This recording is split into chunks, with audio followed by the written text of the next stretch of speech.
যুক্তরাষ্ট্রের সঙ্গে ইরানের যুদ্ধবিরতির পরও লেবাননে ব্যাপক হামলা চালিয়ে যাচ্ছে ইসরায়েল।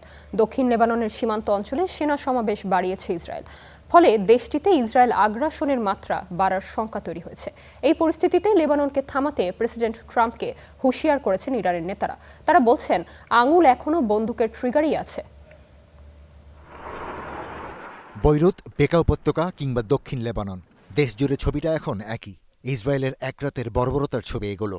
ধসে পড়া এই ভবনগুলোর প্রতিটিতে ছিলেন সব বয়সী মানুষ। যুদ্ধবিরতির খবরে যখন তারা আশায় বুক বেঁধেছিলেন, ঠিক তখনই তাদের উপর নেমে আসে দখলদার বোমারু বিমান।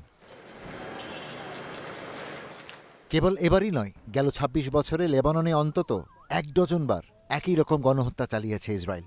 ২০০৬ সালে মাত্র ১ মাসে হত্যা করা হয় ১৪,০০০ লেবানিজকে।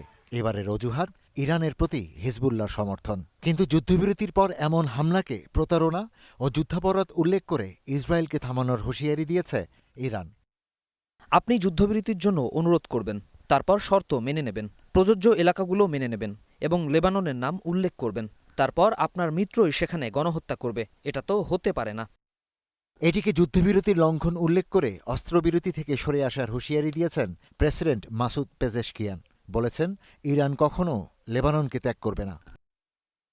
এটি প্রতারণা ও চুক্তির প্রতি অঙ্গীকারহীনতার বিপজ্জনক ইঙ্গিত। এই ধরনের কর্মকাণ্ড থাকলে আলোচনা অর্থহীন হয়ে পড়বে। আমাদের আঙুল কিন্তু এখনও ট্রিগারেই রয়েছে। ইরান কখনোই তার লেবাননের ভাইদের ত্যাগ করবে না।